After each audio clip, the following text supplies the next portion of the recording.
As the year draws to a close, I find myself reflecting on all the amazing advice we've heard on Think Fast, Talk Smart.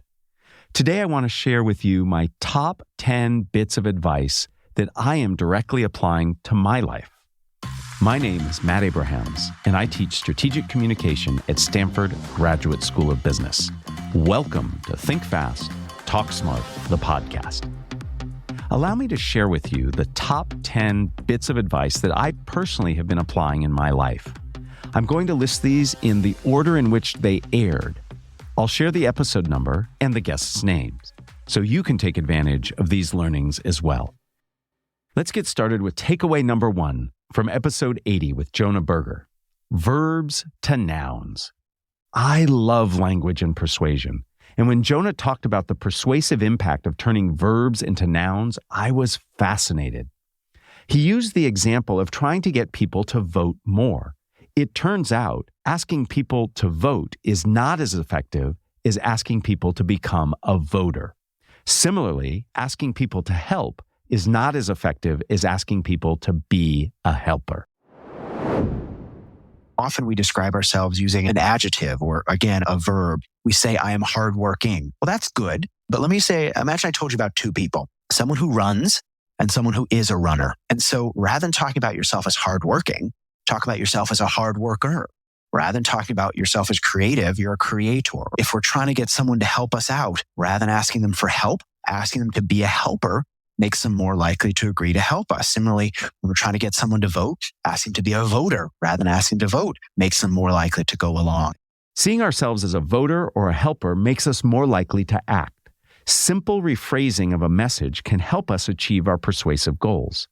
When I talk to my kids about being careful driving, I now talk to them about being safe drivers rather than asking them to drive safely. Takeaway number 2. From episode 89 with Rachel Greenwald, be interested, not interesting. Small talk and chit-chat can be very stressful for even the most extroverted of us. We put a lot of pressure on ourselves to be engaging and interesting. As Rachel suggests, we can reduce this pressure and enjoy our conversations more if we are curious and ask questions to demonstrate our interest. The start and the ending are the toughest part. So if you're someone that struggles with initiating small talk, it's probably because you're worried about finding that intriguing question like we were just talking about. So if that's your obstacle, then I'd say just forget about asking a question entirely. Take that pressure away.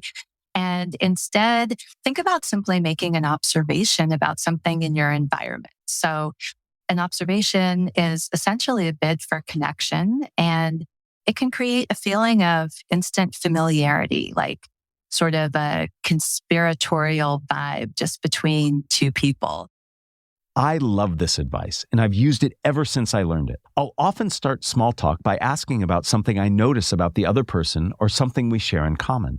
At a recent cocktail party, I asked a few folks I was in line with if they had ever seen such elaborate flower decorations. This turned into a great conversation about global warming and tropical plants. I ended up setting up a future coffee conversation with 2 of these people. Takeaway number 3, episode 92 with Dan Pink. Talk like a human. When we speak, we often use jargon, acronyms, and cryptic language that gets in the way of understanding. We all suffer from the curse of knowledge or the curse of passion. We know too much and care too much about some of the things we talk about, which leads us to use convoluted language. The only antidote to the curse of knowledge and curse of passion is empathy. I do think that there are some principles of that realm that we can extract for other realms. So one of them would be audience first. All right. You got to think about the audience. What do they know? What don't they know? What do they care about? What don't they care about? Understanding what others know and need to know. This will lead us to clearer, less acronym and jargon-filled communication. In preparation to give an important keynote, I recorded a practice session and found 3 terms that were really overly complex. I changed them and found my audience much more easily understood what I was trying to say. Takeaway number 4, episode 95 with Vanessa Patrick, Empowered Refusal. Saying no is not a rejection of others or their ideas, but rather a demonstration of our own beliefs. It's a way of living our values by setting boundaries. ART stands for awareness, rules, not decisions, and totality of self. I propose that the first competency that we need to invest in if we want to become more effective in saying no is deepen self-awareness. To invest in self-awareness helps us sift between the good for me activities and the not good for me activities, and helps us decide what to say yes to and what to say no to. The second competency is to make rules, not decisions, based on that self-knowledge. So once we have the self-knowledge and can identify what we care about, what we believe in, what we stand for, it helps us to make simple rules that guide our actions and decisions. When we lean on what I call personal policies that we can establish to communicate our no response, we move from being frazzled and frustrated when someone makes an ask of us to being much more calm and choosy and empowered. And we come across with much more conviction and determination. I struggle to say no to opportunities and people all the time, which sometimes means I get spread thin and can't fulfill my obligations fully or benefit completely from the opportunities. As a result of Vanessa's guidance, I have more carefully defined my values and goals and now reflect on new opportunities through the lens of these values and goals. The result is I'm saying no more often, but to the things I say yes to, I am more engaged, less pressured, and hopefully more helpful. Takeaway number 5, episode 103 with Carmine Gallo, Be a Translator. One of the best analogies for an effective communicator is to be a translator. You're often speaking, depending on your field, in a very different language. Even if you're speaking to someone who's speaking the same language, that's not the point. You're using words and complexity and jargon and shortcuts, abbreviations and acronyms that your listener doesn't understand simply because they're not in the same field. Carmine helped remind me that the pre-work to translate effectively really makes a difference. I now go out of my way to do some online research about my audiences and ask others who know them. This helps me prepare relevant content. Takeaway 6, episode 104 with Katy Milkman, Temptation Bundling. Katy defines temptation bundling as motivating yourself by combining something you enjoy with something you might struggle with doing or need a little bit more effort to complete.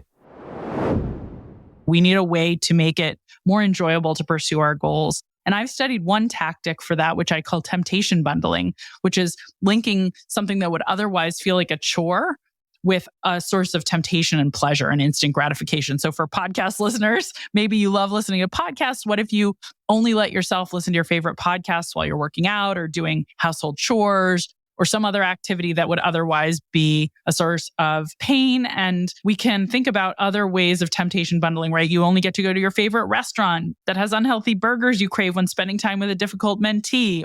When we temptation bundle, we seem to improve the rate at which we engage in these behaviors that otherwise would feel like drudgery.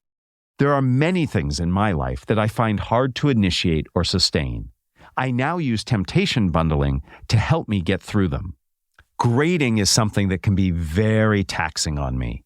So I do temptation bundling now. I reward myself with M&Ms after I grade 10 of my students' assignments. This actually helps me be excited about grading, and it gives me a little sugar push to get through the work. Takeaway number 7, episode 105 with Kim Scott. When someone gets furious, you should get curious. Yet one challenge I have faced in fear-facing is when someone I provide constructive feedback to gets upset. I often get defensive or back away from my feedback. Kim's advice is to get curious. Listen to what they're saying and ask questions to better understand what might be leading to their response.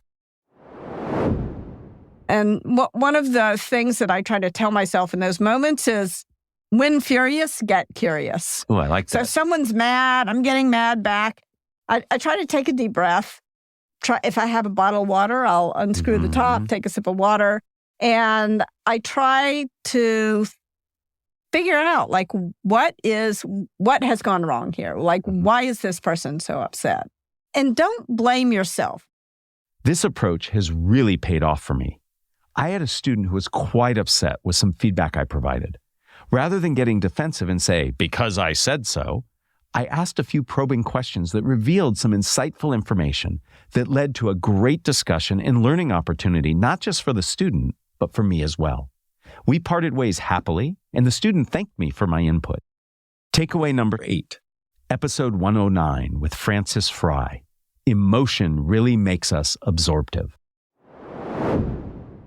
First of all, I will just say that we think that emotions are underused. And there's almost like, I've heard so many people give advice, don't be so emotional, like contain your emotions. And I find that to not be correct in most instances. I want people to bring more emotion. Emotion is like the sanding that we can then come and paint on top of. Emotion really makes us absorptive. Often when we communicate, we lead with facts and logic. Francis reminds us that emotions matter. We all can benefit from bringing emotion into our communication. Even if you're dealing with bits and bytes, chemicals and compounds, if you are saving money, saving time, saving trees, or saving lives, there is emotion you can rely on. I like to start my communication by asking, what if you could, to bring emotion to the forefront of my audience's mind? Takeaway number 9, episode 113 with Patrick McGinnis, FOMO types. I am someone who has long suffered from FOMO, fear of missing out. I can remember back in high school wondering what events I was missing out on. What activities could I or should I be doing? Today, I work hard to focus on being present when I am in conversations, lest I wonder if there is something better happening elsewhere in the room. We must ask ourselves, it's a pretty basic set of questions. Things like, is that thing as good as it looks? Can I afford to do that? Do I have time to do that? What are the trade-offs I must make to do that? And then we must dig into that thing and replace the fear with facts so that we can make a decision based on data, not emotion. So that's how you attack the aspirational FOMO. On the herd FOMO, that's a question of motivation. And so the question you must ask yourself is, why? Why do I want this thing? Is this something I truly want? Do I have agency, or am I simply following the crowd? Patrick really helped me think more deeply about my FOMO when he identified the 2 types. And reflecting on these types, I am now better able to ask questions of myself that quiets my FOMO. For example, when I question, is there a better opportunity elsewhere? I reflect on what value I can gain from where I am right now. I also ask, what is the downside of the thing I aspire to? This has helped me to be more present and fulfilled and to worry less. Takeaway number 10, episode 114 with Julien Treasure. What is the listening I am speaking into? 2 of the most common bits of advice on the podcast is to know your audience and listen intently. Julien combined these in my favorite quote from the year.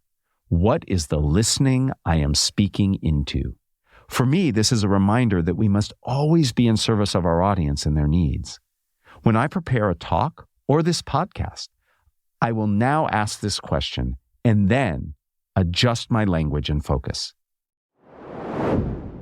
Well, this comes from my observation that every human being's listening is unique. It's as unique as your fingerprints are. The reason for that is that we listen through a set of filters, and those filters develop as we grow and mature in life and we have experiences. So they start with things like the language we learn to speak, the culture we're born into, which might be family, it might be tribe or group, it might be local, it might be city, it might be region, it might be national, whatever it is, it might be all of those things. There's a culture we're born into, and these things shape our listening. And then you have the values, attitudes, and beliefs that you gather along the way from parents, teachers, friends, role models. You pick some up, you discard others, and the ones you've picked up will be different from the ones I've picked up. Taken together, these 10 tips have really helped me this year to be a better, more attentive, present-oriented communicator. I hope they'll help you as well. Looking forward to another great year of Think Fast, Talk Smart, the podcast, where we'll learn many more tips to help us hone and develop our communication.